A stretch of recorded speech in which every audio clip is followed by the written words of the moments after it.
je vais vous parler de la confiance et de la délégation. Une société qui ne peut pas déléguer est une société extrêmement problématique. Déléguer, ça veut dire demander à quelqu'un de faire quelque chose à votre place. Mais il ne faut pas pour autant que cette personne à qui on délègue en profite pour prendre votre place. Vous savez que c'est un des grands problèmes de l'histoire de France, n'est-ce pas, les délégations qui ont abouti à des fiefs, à des comtés, à des éparpillements d'autorité. Les provinces, etc. Le mot province lui-même veut dire ce qu'il veut dire, c'est quelque chose qui est délégué, procuration, province. Et par conséquent, si on ne peut pas déléguer quelque chose à quelqu'un sans qu'il n'en abuse, eh bien la société ne fonctionne plus. Ou plus exactement, on est obligé de tout faire soi-même. Ou alors, la personne à qui on délègue abuse de la situation et demande des rémunérations abusives et excessives qui ne valent pas le coup. Donc, c'est très important que l'on puisse se confier à quelqu'un une mission, le problème des messagers. On lui confie une mission, on lui dit voilà, il faut que tu fasses ceci ou cela, sans craindre, sans avoir à craindre qu'il n'abuse de la situation et qu'il ne profite pour s'arroger des pouvoirs et des avantages exorbitants. Tout est là. D'autre part, déléguer, c'est aussi risquer de faire que le message soit mal compris, soit dévoyé et soit bloqué. Bloqué, ça veut dire qu'il ne puisse plus évoluer. Or, si j'ai un message à un moment donné, je peux avoir envie de le reformuler ultérieurement. Or, la personne à qui j'ai délégué, elle va peut-être rester sur la formulation initiale. Déléguer, c'est aussi enseigner.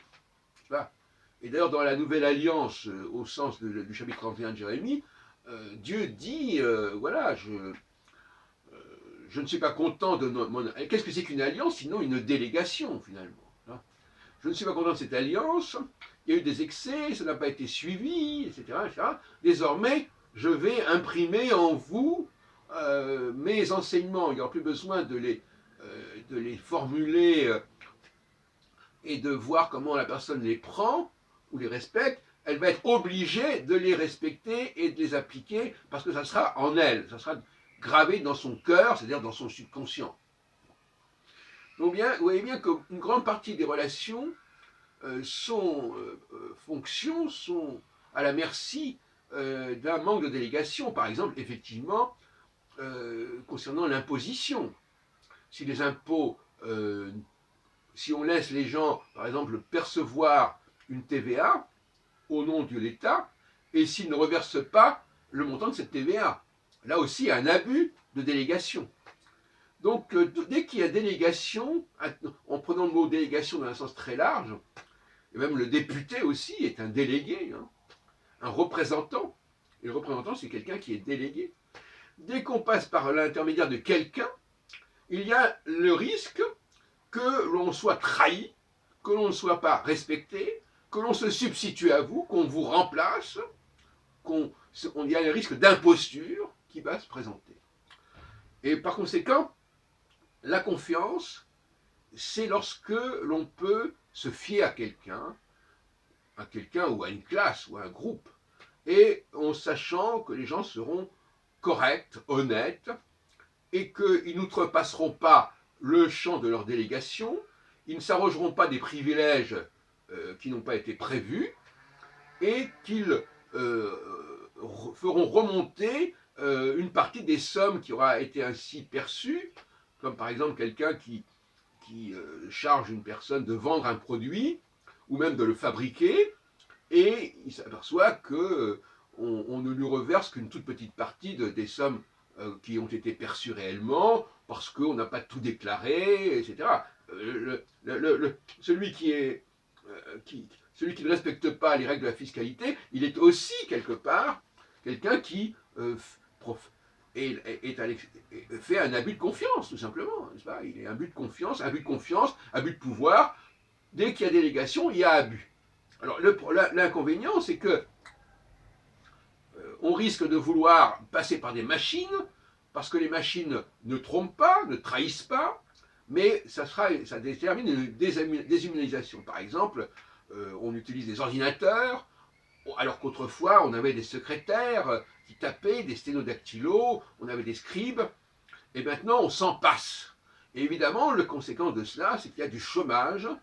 Il y a d'un côté du chômage parce que les gens n'ont pas de travail, parce qu'on ne leur fait pas confiance, et d'autre part, ceux qui ont du travail à donner ne reçoivent pas l'argent qu'ils devraient donner parce qu'ils ne savent pas s'y prendre, parce qu'ils ne font pas les choses comme il faut non plus. Pas, quand on ne délègue pas, il y a aussi ce qu'on appelle le principe de arriver au seuil du principe de compétence, c'est-à-dire qu'on ne fait pas les choses correctement, on ne les fait pas comme il convient, et par conséquent, on n'a pas non plus les résultats qu'il faudrait espérer. Donc tout se grippe, tout se détraque. Et une grande partie, à mon avis, des problèmes économiques dans une société, des problèmes sociaux, c'est lié à la question de la mauvaise délégation, des gens qui ont une mauvaise attitude, qui abusent de la situation, qui s'arrogent des droits de manière tout à fait éhontée, à toutes sortes de niveaux. Bon, donc c'est ça. Donc voilà, on voit bien que les sociétés comme la Grèce, par exemple, a été pourrie par un manque de... les gens ne veulent pas payer leurs impôts, par exemple, bon, etc. Il y a une incurie. Bon. Et donc, c'est toute la société qui peut devenir complètement pathologique, toxique, et comment faire autrement? Bon, alors il y a aussi le fait de se reposer sur telle et telle autorité, de faire confiance à telle autorité pour diriger les choses. Si on ne fait pas confiance à l'État pour organiser, pour répartir, là aussi il y a un problème de confiance. Donc la confiance, elle finit par devenir complètement inaccessible de part et d'autre. Personne ne fait confiance à personne. Les gens d'en haut ne font pas confiance aux gens d'en bas. Les gens d'en bas ne font pas confiance aux gens d'en haut. Et donc voilà, la société se grippe.